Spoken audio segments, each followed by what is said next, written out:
শুভ সকাল বন্ধুরা, সবাইকে মুন্নি পাপাই চ্যানেলে তোমাদের সবাইকে অনেক অনেক স্বাগত, অনেক অনেক ভালোবাসা জানিয়ে আজকে নতুন একটা ব্লগ শুরু করছি বন্ধুরা। তো বন্ধুরা, তোমরা এখানে দেখতেই পারছো আমি ইলেকট্রল গুলিয়ে দিচ্ছি। তো ইলেকট্রলটা মার জন্যই। তো মার শরীরটা ভালো না। তো তোমাদেরকে তো আমি সেদিনই বলেছিলাম মার শরীরটা ভালো না। আর তোমাদেরকে প্রথমেই বলে দিই, এটা কিন্তু রোববারের ভিডিও। তো আমি সোমবারে ভিডিওটা এডিট করতে পারিনি, আপলোড দিতে সেই জন্য পারিনি। তো এটা কিন্তু রোববারের ভিডিও। তো রোববারের ভিডিও আমি আপলোড দিচ্ছি মঙ্গলবার। তো তোমরা একটু প্লিজ মানিয়ে নিও। তো মার শরীরটা ভালো না জন্য আমি কি করব কি না করব এরকম হয়ে গেছিলো। তো সেই জন্য আর মন মেজাজও ভালো ছিল না।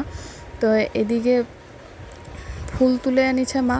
তো সকালবেলায় আমাদের সামনেই যে গাছে ফুল ফোটে, তো এই সাদা জবাগুলি সেই গাছেরই। তো সকালবেলা মা ফুল তুলে এনেছে, কিন্তু ফুল তুলে এনেও মার শরীরটা এতটাই দুর্বল হয়ে গেছে যে পুজোটা যে দিবে সেটুকু মার শরীরে এনার্জি নেই। তো মা আমাকেও বলেছিল লাগবে না, থাক পুজো দিতে, আমি পরে দিয়ে দেবো, একদিন কালকে লাগে আমি পুজো দিয়ে দেবো। তো আমি বললাম না থাক, ঘরে যখন আছি আমরাও তো শরীর ভালো না জন্য যে আমরা না খেয়ে থাকবো তা না, আমরা তো খাওয়া দাওয়া করবোই। তো সেই জন্য ঠাকুরটা ঘরে না খেয়ে থাকবে, শরীর ভালো না জন্য। তোমার শরীর ভালো না, আমার তো শরীর ভালো আছে, আমি পুজো দিয়ে দিই। তো আমি পুজো দিতে চলে এসেছি বন্ধুরা। আর ঠাকুরের কাছে প্রার্থনাও করতে এসেছি যেন আমার মা তাড়াতাড়ি সুস্থ হয়ে যায়। তো এটা আমার বলতে না, যার যার মা আছে আমরা সন্তানরা কিন্তু চাই মা আর বাবা সুস্থ থাকুক, ভালো থাকুক। এইভাবে বিছানায় পড়ে থাকবে আর খুব খুবই খুবই খারাপ লাগে। তো যার যার মা আছে বাবা আছে তারা নিশ্চয়ই ব্যাপারটা বুঝতে পারছো যে মা বাবা ঘরে যদি এইভাবে অসুস্থ হয়ে বিছানায় শুয়ে থাকে মনের পরিস্থিতি কীরকম হয়, এটা কাউকে আর ভাষায় প্রকাশ করার মতো না। তো মা যদি একটু সুস্থ হয়ে বিছানায় বসেও থাকে তাও মনে হয় ভালো লাগে। তো আর সেই জন্য মাকে আমি বললাম যে তুমি এতটাই শরীরটা দুর্বল হয়েছে, তুমি স্যালাইন নিয়ে নাও, স্যালাইন নিয়ে নিলে তাড়াতাড়ি সুস্থ হয়ে যাবে। আর মা বিশেষ করে একদমই খেতে পারে না, এমনিও তো মা কমই খায়, আর তারপরে এখন আরও জ্বরের জন্য মুখে একটু রুচি নেই, সেই জন্য মা আরও খেতে পারছে না, জন্য শরীরটা এতটাই দুর্বল হয়ে পড়েছে। তো সেই জন্য ভাবলাম যে ভিটামিন স্যালাইন যদি দিয়ে দেওয়া হয় তো সুস্থ হয়ে যাবে। তো আর মার প্রত্যেক বছর ভিটামিন স্যালাইন মার দিতেই হয়। তো মার শরীরে একদমই ব্লাড কম থাকে, খুবই কম থাকে ব্লাড। মা কিভাবে যে চলে, মার জায়গায় আমি হলে বোধহয় বিছানা ছেড়ে উঠতে পারতাম না। তো আমার মা এতটাই ধৈর্যশীল যে যতক্ষণ পর্যন্ত পারবে দাঁতে দাঁত কেটে হলেও করবে কাজ। তো এখন আমি এসেছি, তা আমিও তো খুব বেশি কাজ করতে পারি না। এই মা এই অসুস্থ শরীর নিয়ে ডুগ্গুর পিছনেও দৌড়াতে পারে না। তো সেই জন্য আমারই দৌড়াদৌড়ি করতে হয় ডুগ্গুর পিছনে। এদিকে ডুগ্গুর পিছনে দৌড়াদৌড়ি করতে গেলে মা দেখি চুপচাপ কাজ করে ফেলে। তো তোমাদের সঙ্গে আমার মনের কথা কিছু বলতে বলতে আমার পুজো দেওয়াও হয়ে গেল। তো রান্নাবান্না সেরকম বিশেষ কোনো ঝামেলা নেই, আমরাই খাবো। তো চলো বন্ধুরা, দেখতে থাকো ব্লগ, আশা করছি ভালো লাগবে।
আর এদিকে দেখো তোমরা, আমাদের বিবাহবার্ষিকী ডুগুর বাবা যেই গিফটটা আমাকে করেছিল, তো রাধাকৃষ্ণের সেই ছবিটা, এটা এখানেই দেওয়ালে লাগানো হয়েছে। কারণ আমরা যেখানে থাকি, যেই ঘরে থাকি, তোমরা দেখো নিশ্চয়ই যে ওয়ালগুলোতে সেরকম ভালো না, আর লোকের বাড়ি কি বলবে না বলবে, সেই জন্য এটা এখানেই লাগানো হয়েছে। আর কেমন লাগছে দেখতে অবশ্যই কিন্তু কমেন্টে জানিও। আর এদিকে দেখো আমাদের মানে এটা রান্নাঘরের আলমারি, রান্নাঘরের আলমারির ভিতরে তেলাচোরা দেখো। তো ডুগ্গু এই তেলাচোরা দেখার জন্য পাগল। ডুগ্গু তো তেলাচোরার পুরো সম্পূর্ণ নামটা বলতে পারে না, শুধু বলবে তেলা, ও তেলা দেখবে। তো ভাবলাম ডুগ্গু কেন একা দেখবে, তোমাদেরকেও একটু দেখিয়ে দিই আমাদের রান্নাঘরের আলমারির তেলাচোরা কতটা পরিমাণে আছে। তো এইদিকে দেখো দুপুরের খাওয়া দাওয়া নিয়ে চলে এসেছি।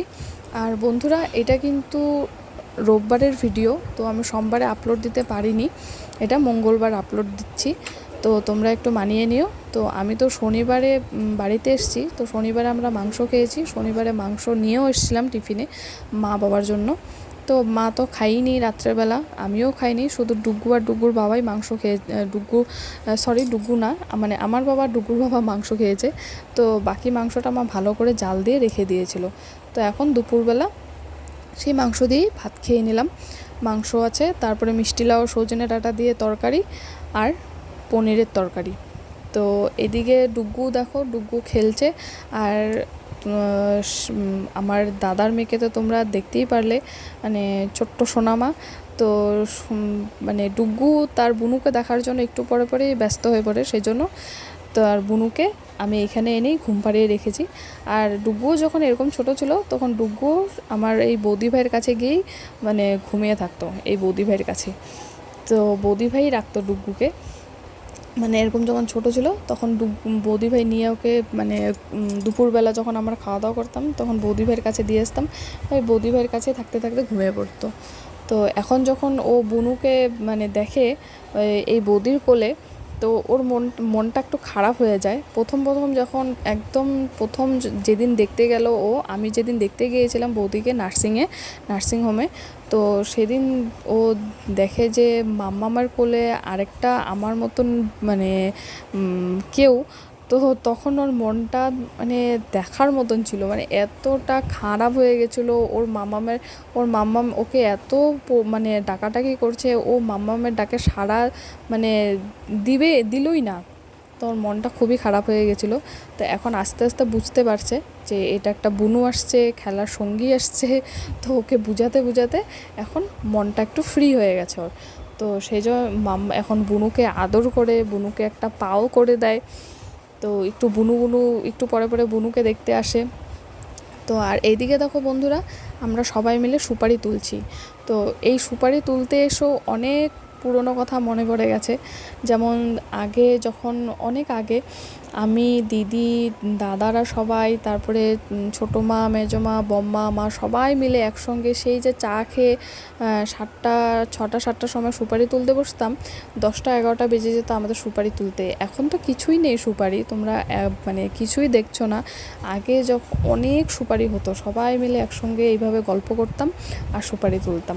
আমার বড় জেঠুর হচ্ছে সুপারির বিজনেস করে জেঠু। তো এখন তো সুপারিরই সিজন, তো সুপারি ফালি করে এগুলা কেটে রোদ্রে দেওয়া হয়। তারপরে যখন সুপারিগুলো একদম পুরো শুকিয়ে যায় তখন এইভাবে গজাল দিয়ে চাপ দিয়ে সুপারিগুলো তুলে নেওয়া হয়। আর সুপারিগুলো খেতে যখন একদম পুরো শুকিয়ে যায়, সুপারিগুলো খেতে এতটা টেস্ট হয়, খুবই ভালো লাগে এরকম রোদ্রে শুকানো সুপারি খেতে। তো এই যে দেখো ডুগ্গুর কাণ্ড, ডুগ্গুর জন্য আমি যে একটু শান্তিমতো গল্প করে সুপারি তুলবো সেইটাও মানে রাখেনি অবস্থা ডুগ্গু। আর এদিকে দেখো আমি ভাবছি যে ওখানে বসে যে এসে রান্নাটা করে ফেলবো, তার আগেই মা রান্না করা শেষ। মাকে আমি বলেও গেছি যে শুধু পনির তরকারি আর ভাতেই করবো, তোমার রান্না করার দরকার নেই, আমিই করব। তো আমাকে মা ডাকও দেয়নি, কিছু না, নিজের মতো নিজে চুপচাপ, এতটা শরীর খারাপ এইটা নিয়েও রান্না করা হয়ে গেছে। তো আমাকে শুধু একটাই কথা বলে যে তুই তো ওখানে একাই করে খাইস। তো আমি বললাম একা করে খাই ঠিক আছে, কিন্তু এখন তো তোমার শরীরটা ভালো না, আমি করি। তো মা বললো দরকার নেই, আমি শুধু পনির তরকারি আর ভাত আমি নিজেই করতে পারবো। তো এদিকে দেখো তোমাদেরকে শুধু একটু দেখিয়ে দিই, এটা হচ্ছে দুপুরে নিরামিষ তরকারি, আর কিছুটা ছানা ভাজা উঠিয়ে রেখেছে মা ডুগ্গুর জন্য। আর হচ্ছে দুপুরের ডাল আছে, কিন্তু দুপুরের ডাল আমরা আর কেউ খাবো না এখন। আমাদের পনির তরকারি আছে, আর কিচ্ছু দরকার নেই, মাছ মাংসও দরকার নেই। আমার বাবার, ডুগ্গুর, মার, তো আমরা খুব পনিরটা ভালোবাসি খেতে, মাছ মাংসর থেকেও বেশি পনির ভালোবাসি। আর এদিকে 10:15 মতন বেজে গেছে বন্ধুরা।